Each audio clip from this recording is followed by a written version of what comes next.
अध्यक्ष महोदय, ठाणे जिल्ह्यात प्रदूषण वाढतंय ह्याच्यासाठी कोणी तंत्रज्ञान शास्त्रज्ञ याची काही गरज नाही. ठाणे शहराच्या बाबतीत आपल्याला बोलतोय. ठाणे शहराला खाडीने वेढलेलं आहे. खाडी एका गटार एका नाला आहे हे आता ओळखत आहे. एक काळ होता की या खाडीतनं मासे मारायचे लोक. आता मासे तर सोडून द्या, ते छोटे छोटे मासे येतात ना गटारात, आम्ही लहानपणी पकडायचो, ते मासे पण मारतात त्याच्यात. इतकी वाईट अवस्था आहे.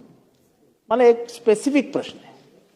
गेले अनेक वर्ष प्रदूषण महामंडळ ठाणे महानगरपालिकेला नोटीस देतं की कचरा टाकण्याची सोय कुठे आहे आणि डम्पिंग कधी करणार, डम्पिंग ग्राउंड कुठे आहे.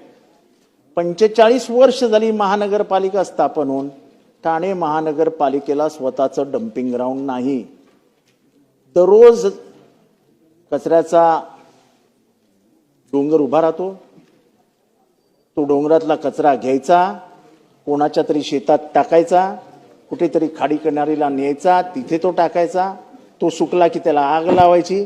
ठाण्यात दर आठवड्याला एकदा बोंबाबोंब असते.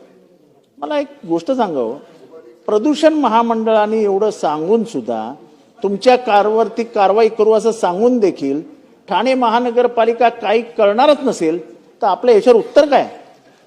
ठाणे महानगरपालिकेच्या अनास्थेमुळे लोकांनी काय प्रदूषणाने मरायचं?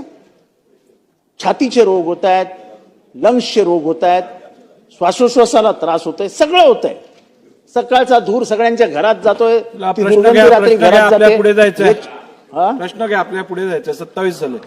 ह्याच्यावरती आपलं काय, म्हणजे आपण काही कारवाई करणार आहात की साठे लोट्याचं सरकार म्हणून ते काय म्हणतात तुमचं कोएलिशनचं सरकार आहे ना, त्याच्यामुळे सांभाळण्यासाठी लोकांचा जीव गेला तरी चालेल अशी काही पद्धती आहे की आपण खरंच ह्याच्यावर कारवाई करणार आहात? प्रदूषणावरती प्रश्न आहे म्हणून आपल्याला गांभीर्याने विचारतो.